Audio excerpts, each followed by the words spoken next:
Image Fitness, who's here with us today to tell us about himself and as well as his business. Okay, great. So first and foremost, it's a pleasure being here. Yeah, pleasure having you. Excellent. So basically, I'm Jonathan, as you mentioned previously. Yeah. I'm the CEO, founder and head coach of Newman Fitness Gym. Right. And it's a company focused more on fitness, adventure, and community. Right. We've been established since 2017.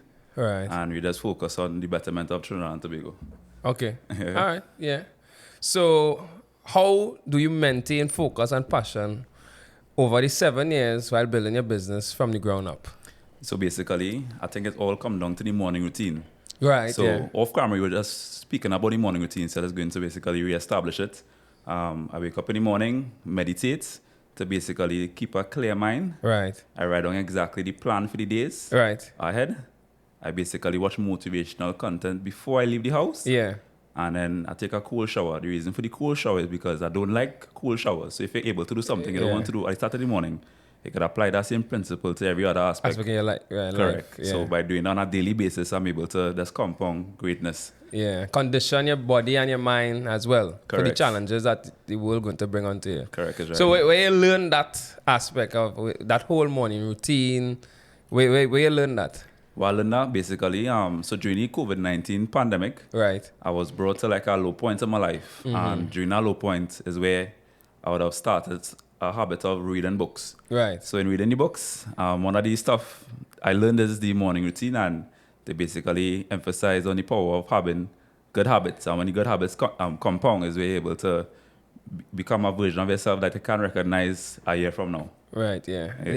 That's very important. And as an entrepreneur myself, reading books and developing that morning routine and that habit is extremely important for success. Correct. So yeah, I like what I'm hearing. So what inspired you to combine fitness with adventure and community building, as you mentioned? Right, so growing up, fitness has always been a passion of mine. Right. So the business itself is like a passion project. Right. Right? But because I'm situated in a location where people don't really come, it's like a quote unquote dead zone. I needed to make a way to stand out.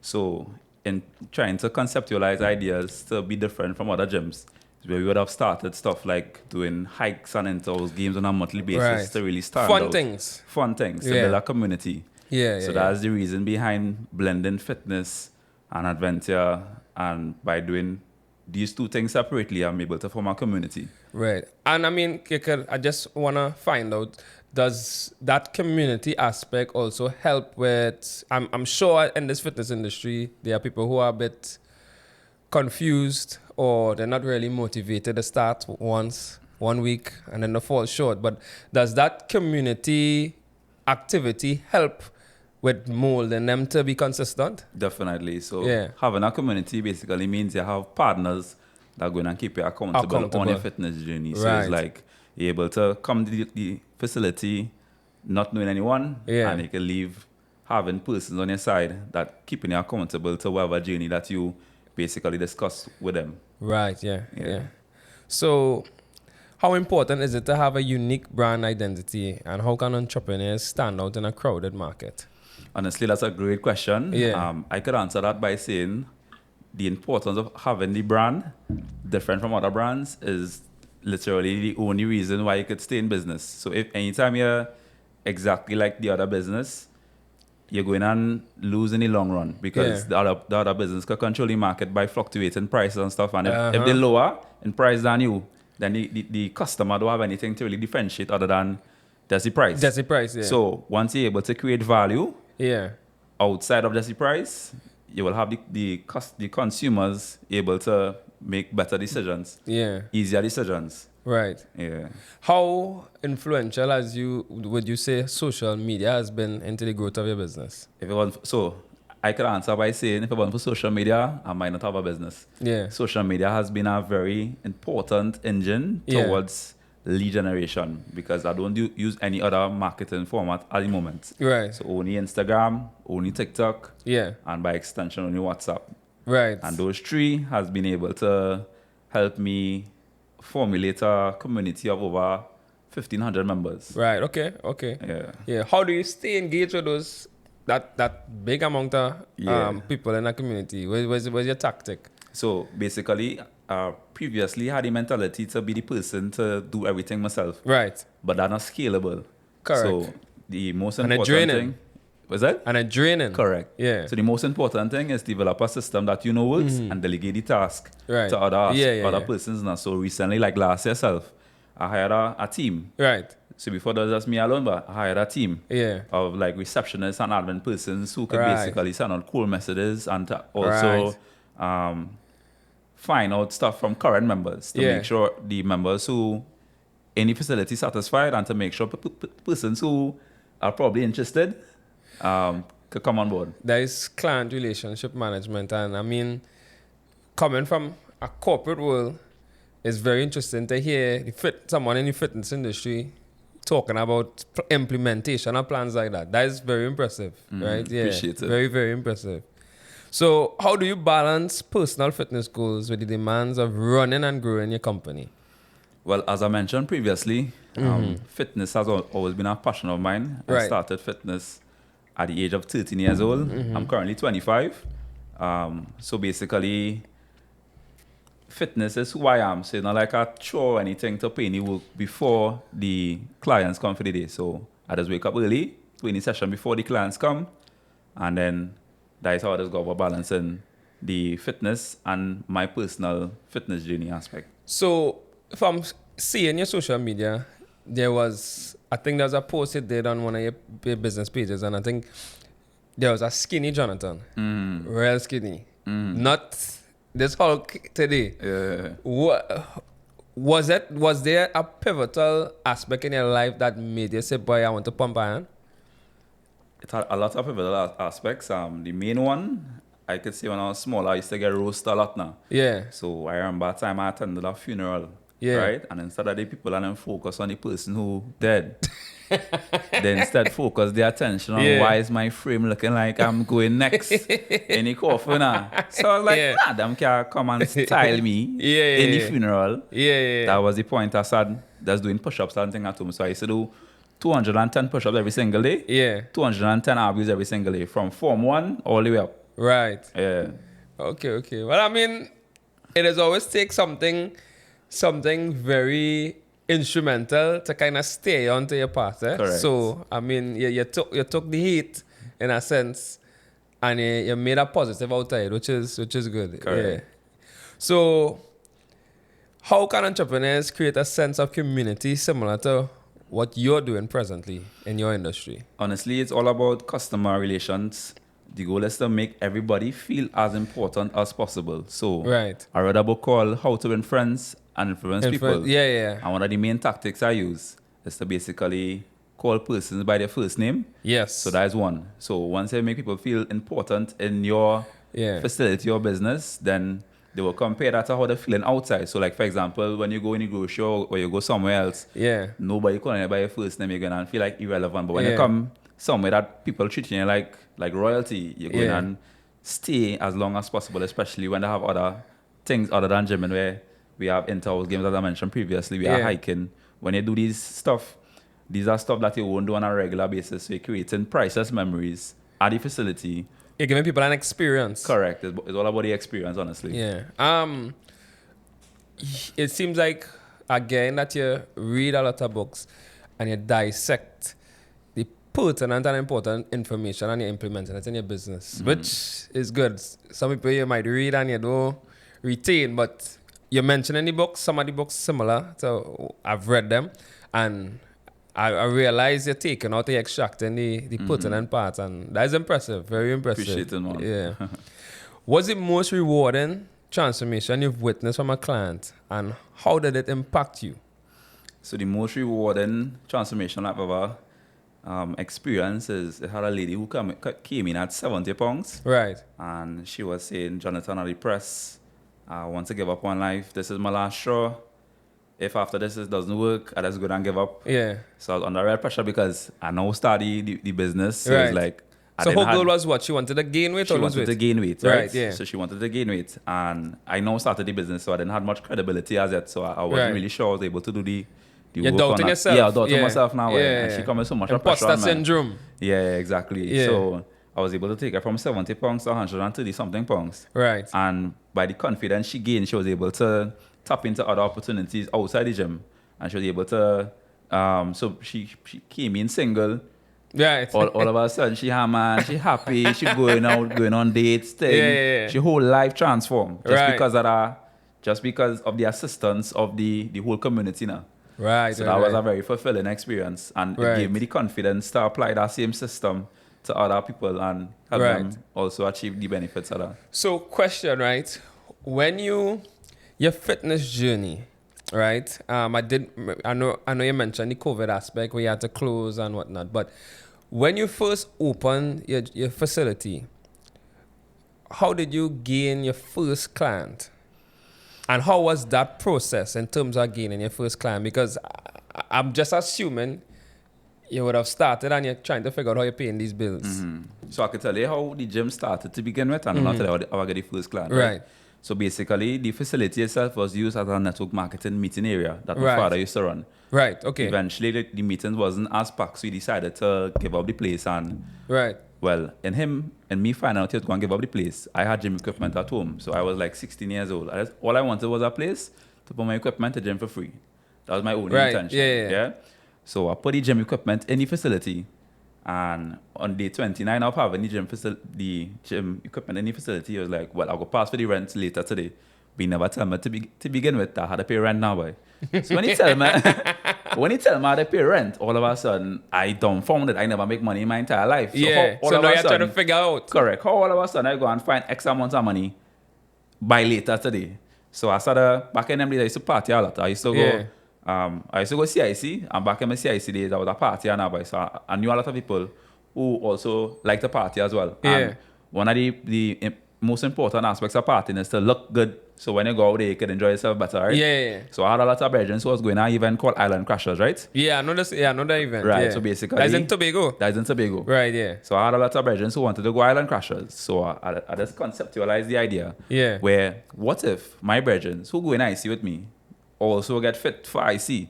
So all I needed was 30 persons to pay $100 to pay that rent at the time. Yeah. Yeah, so I get you. They come later that day, they pay the money.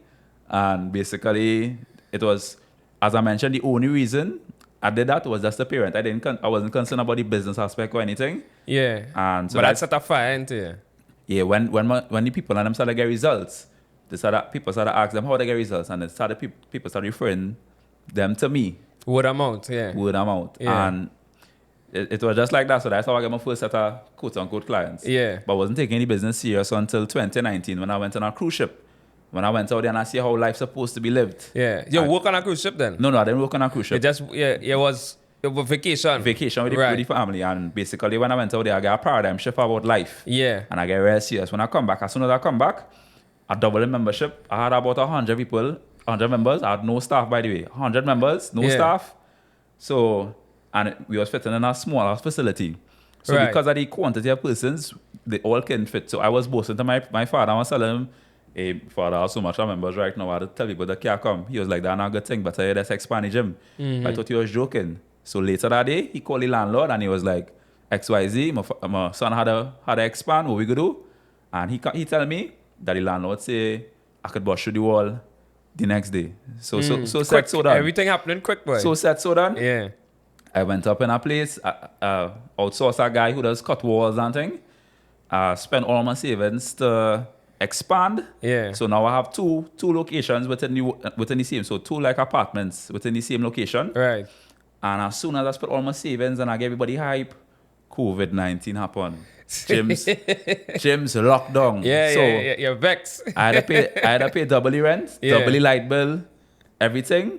But the gym closed. How was I Yeah. going to do that? Right. So that is why I started saying. So I was motivated before COVID-19, but COVID-19 turned me into a hustler. So Yeah. motivation plus But hustler. From what you're saying, to think about making the 3,000 the first time when dad tell you the rent due, that's a hustler mindset. Yeah. You was given a challenge and you figure it out. Correct. Right? And then as it grew, you said you went on the cruise ship, you saw how life is out there, you came back and you wanted to create similar life for yourself here. Correct. So and you made it happen. So all of that is a hustler mindset, a hustler spirit. You understand? Correct. Yeah. So yeah.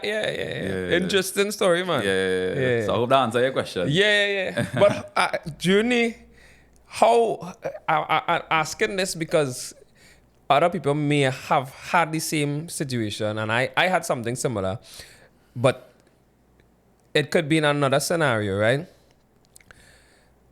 You had to pay double the rent, double the light bill.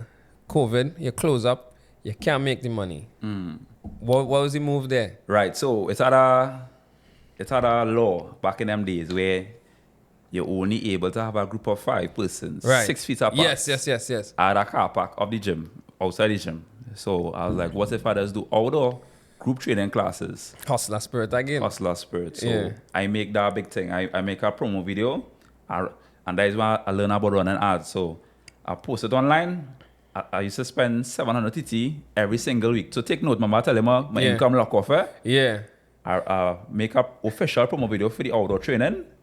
And then every single week, I run an ad 700 TT every single week, even though I have no income coming in. Yeah. And by best paying everything into it, burning all the boats, and just focusing on just making things happen, Yeah. I was able to 10x the amount of money in rent that by just the outdoor training. And by doing that, persons were just aware of the brand itself. So when things reopened, people who used to do the outdoor training are now indoors, and as generally everybody knew about the facility, so it was easy runnings. But as I mentioned, I started off with no staff. So when everybody came in, and just me alone, I got a mental breakdown. I ain't gonna lie to you. I got a mental breakdown. You're overwhelmed. Yeah, it's too much. Guys. Everybody in your ears, I wanna lose weight, I wanna gain muscle. Yeah, It's too much. So I was the receptionist, I was the trainer, I used to take content, I used to have to train myself, I used to have to go the hiking, I used to have to run the hiking. Too much. So I said, nah boy, this can't work.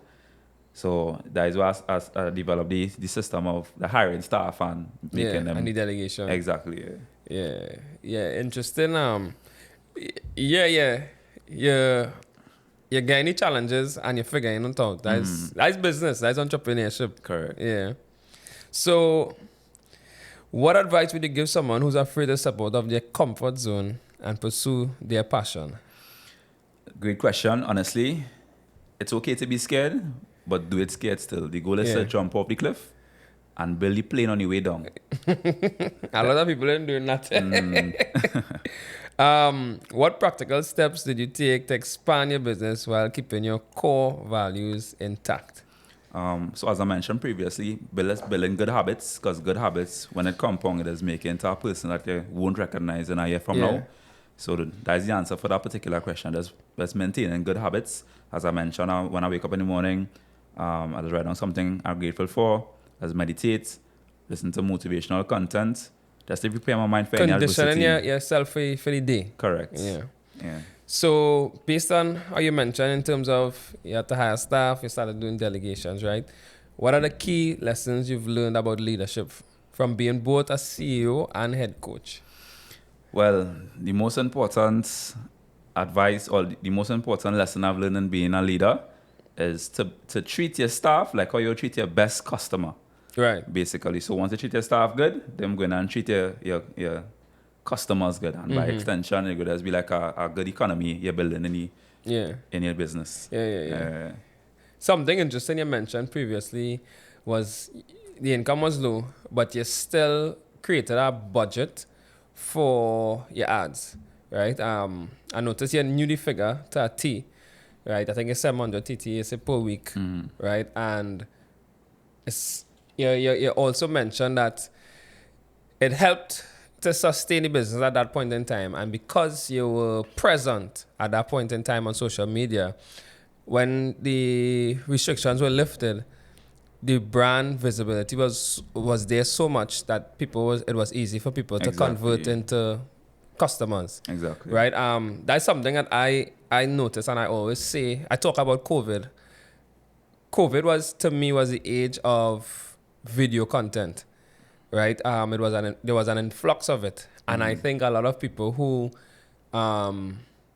utilized it during that period of time would have seen a lot of growth to their business. My business as well would have done well during COVID because of video content as well. So I mean, it's interesting to hear the perspective, your experiences seem very similar in a sense. Yeah, very interesting. Yeah, yeah. So, how do you handle setbacks or challenges, right? And what strategies help you bounce back stronger? That's honestly a great question. How do I handle setbacks? Yeah, or challenges. So one of the lessons in the books I read during COVID taught me that adversity introduces a man to himself. So I see setbacks as another way to get better. Right. So as I set it head on, I just basically list out exactly what the challenge is, and it have a new technology, ChatGPT. Yeah. You can literally type in That's the your best challenges friend. and get the solutions, and it's all about implementation and you get through. Yeah. AI is everybody's best friend once you know how to use it. That's correct. Yeah. So, how can entrepreneurs cultivate resilience in themselves and their team members? How do you do that in your business? Can you repeat the question one more time? How can entrepreneurs cultivate resilience in themselves and their team members? Honestly, I think that's something that only builds up after experiencing consistent adversity for a long period of time. It'll become the new norm. It'll be comfortable being uncomfortable. And by just knowing that you're that kind of person, you're able to handle anything that life has to throw Like at you. short. Okay. All right. So, what role does mental fitness play in achieving entrepreneurial success, and how can others strengthen theirs? Mental fitness is a very important aspect because it comes down to the umbrella of discipline. And discipline, once categorized into other aspects, you're able to see a lot of benefits. Yeah, so discipline is defined by doing something regardless of how you feel. So whether you're happy, whether you're sad, whether you're angry, it don't matter. You gotta get it done regardless. Yeah. How do you define personal growth as an entrepreneur, and how do you celebrate milestones? Personal growth as an entrepreneur is one of the most important things because your personal life literally transfers into your business. You can't have a quote-unquote unsuccessful personal life and see success in your business. So it just go hand in hand. So I recommend to prioritize your personal health, your personal development, whether that's fitness, that's mental health, that's spiritual, physical, everything. Okay. All right. So, what strategies can business owners use to foster loyalty and trust, similar to what you do in your community and customer base? Like, give us some tips. Entrepreneurs can basically have a trust in the community by sharing testimonials. So whether that be client testimonials of they using your product or service and seeing success, once people see that social proof, they're able to just know you like you and trust you. And once a customer know you like you and trust you, they're way more entitled to purchase from you. Okay, so in your business right now, what do you have that implemented in terms of the social proof for the before and after? Definitely. What is your framework for it? Is it pictures, videos, or like a visual something where the person speaks about it? So which one you both use? actually. So right. the before and after is pictures. Right. But it's a slideshow. So you go at the before and after, then you could swipe and you go see the person explaining their journey from the start and how they is now and their plan for the future. And that's by sharing those two pieces of content, you're able to capitalize on the visual, whether that's pictures or videos now. How do you get your clients to be so vocal about it, especially with video and verbalizing it? Well, honestly, not all clients will have the same mindset to want to be out there. Yeah. But then it's also have clients who like that vibes and want to share their experience to motivate others. So right. So you pick and choose. Yeah, pick and choose. Yeah. All right. So how do you envision the next phase of your business, and what advice would you give to others about long-term planning and vision? I want to hear what's next for New Image Fitness. Okay, so at the moment, I'm focusing on developing a system that I know works for sure. Right. That I'm able to scale and run independently of me. Once that's working, it's actually working right now, but it's just for me to make sure all the holes in the bucket are sealed before I'm able to take that system and duplicate that system locally with other branches and then by extension regionally. Right. Okay. Yeah. So what advice you have for those who would like to do succession planning for the business? I'd recommend to firstly start to read and understand certain philosophy that they mightn't understand right now. Right. Implement it yourself to see if it actually works. Whoever works, write it down. What will work, write it down as well. And delegate that system to other persons and see how it works without you being there, Okay. So then it could be somewhat on autopilot. basically. Yeah. So,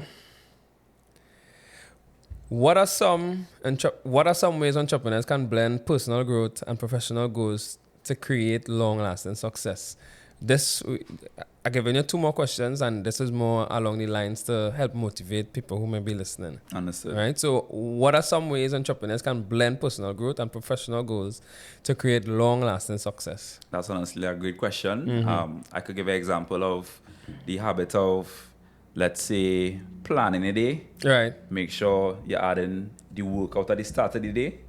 Once you're able to finish and complete that workout for the start of the day, that momentum, that inertia, you're able to apply that to your business so you could have something that you don't want to do at the start of the day, quote unquote, the workout. Yeah. If you're able to complete something that you assume was difficult at the start of the day, once you're able to carry on that to your actual work life, Yes. you're able to get things done. Yeah. So you do the harder task, Correct. and then everything else will seem easier based on executing the harder task Correct first. is right, yeah. Yeah. So it's a process of elimination. Mm-hmm. And as we conclude, what advice would you give to entrepreneurs about balancing leadership with personal development? Great question. The advice I'll give to entrepreneurs that are trying to balance leadership with personal development Yeah. is to firstly become someone that is able to be a role model. Right. So, as I mentioned, if your personal life is in chaos, you're unfit, you're mentally draining for yourself, people won't want to be around you. Right. So be somebody that people go want to be around first Yeah. before you're able to outsource and delegate, because that energy Right. you have, if it's a negative energy, it's going to go in your business and then you go start to see a negative snowball of Yeah. So you'd say energy is key in towards growing a successful business. that's correct. Yeah. All right. So as we conclude, right, I would like you to tell the viewers how they can find you, right? Your social pages, right? And yeah, just give us something, give us a takeaway. Right. So basically, you guys can find us at New Image Fitness 868. You can find my personal page at Coach_Jonathan. And basically, if you want to take your fitness journey into the next level, regardless of your fitness level, whether it's a beginner, intermediate, or advanced, we're the company to take you to the next level, basically, right? So check us out. And thank you again for viewing us. This is another episode in our entrepreneurial journey. And I hope you guys stay tuned and look out for the next episode.